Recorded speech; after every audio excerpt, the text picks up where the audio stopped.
نحمدہ و نصلی علی رسولہ الکریم اما بعد اعوذ باللہ من الشیطان الرجیم من حمزہ و نفخہ و نفثہ بسم اللہ الرحمن الرحیم۔ سوال یہ ہے کہ دم کرنے کا طریقہ کیا ہو۔ میں نے گزشتہ سوال کے جواب کے اندر یہ بات عرض کی تھی کہ دم صرف وہ ہوگا کہ جو آیات قرآنی پر مشتمل ہو اور اللہ کے رسول صلی اللہ علیہ وسلم کے اذکار یعنی دعاؤں پر مشتمل ہوگا۔ اب اس کو کرنے کا طریقہ کیا ہے؟ فرشتوں کے سردار جبریل امین علیہ السلام نبی صلی اللہ علیہ وسلم کے پاس تشریف لے کر آئے۔ آپ علیہ السلام آرام فرما رہے تھے۔ جبرائیل نے آ کر اللہ کے نبی صلی اللہ علیہ وسلم سے پوچھا کہ اے اللہ کے نبی صلی اللہ علیہ وسلم، کیا آپ بیمار ہیں؟ تو اللہ کے نبی علیہ السلام نے فرمایا ہاں میں بیمار ہوں۔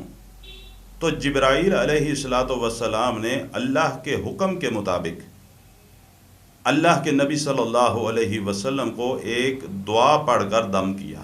وہ دعا احادیث کے اندر موجود ہے کہ اور اس دعا کو دم جبرائیل کے نام سے ہی پہچانا اور لکھا جاتا ہے۔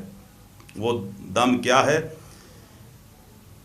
کہ بسم اللہ ارقیک، کہ میں اللہ کے نام سے آپ کو دم کرتا ہوں، من کل شیء یؤذیک، ہر اس چیز سے جو آپ کو تکلیف پہنچا رہی ہے، من شر کل نفس، ہر نفس کی شرارت سے، او عین حاسد، ہر حاسد کی نظر سے، اللہ یشفیک، اللہ ہی آپ کو شفا دینے والے ہیں، بسم اللہ ارقیک، میں اللہ کے نام سے آپ کو دم کرتا ہوں۔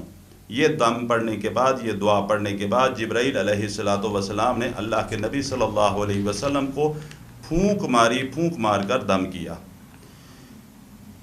حضرت عائشہ رضی اللہ تعالی عنہ فرماتی ہیں کہ رسول اللہ صلی اللہ علیہ وسلم جب بیمار ہوئے تو میں معوذتین پڑھ کے اللہ کے رسول صلی اللہ علیہ وسلم کو دم کرتی تھی، اور دم کرنے کا طریقہ یہ ہوتا تھا کہ میں معوذتین پڑھتی، دوسری دعائیں پڑھتی، تو اللہ کے رسول صلی اللہ علیہ وسلم کے ہاتھ مبارک کے اوپر پھونک مارتی اور پھر ان کے ہاتھوں کو آپ علیہ السلام کے جسم مبارک پر پھیرتی رہتی۔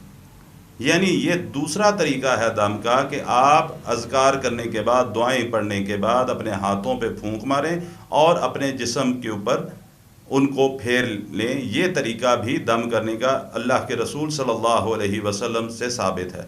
تیسرا طریقہ صحیح الجامعہ کے اندر یہ حدیث موجود ہے کہ رسول اللہ صلی اللہ علیہ وسلم جب بھی دم کرتے تو تھتکارتے، یعنی تھتکارنے سے مراد یہ ہوتا ہے کہ پھونک کے ساتھ ساتھ لعاب کے ذرات بھی کچھ ہاتھ پر گرتے، ہاتھ آپس میں ملتے، اور ملنے کے بعد آپ علیہ السلام اپنے مبارک جسم کے اوپر وہ اپنے مبارک ہاتھوں کو پھیر کر اس طریقے سے بھی دم کرتے۔ یہ تینوں طریقے رسول اللہ صلی اللہ علیہ وسلم کے عمل سے ملتے ہیں، لہذا جب بھی دم کیا جائے تو یہ تینوں طریقوں میں سے کوئی ایک طریقہ بھی اختیار کیا جا سکتا ہے۔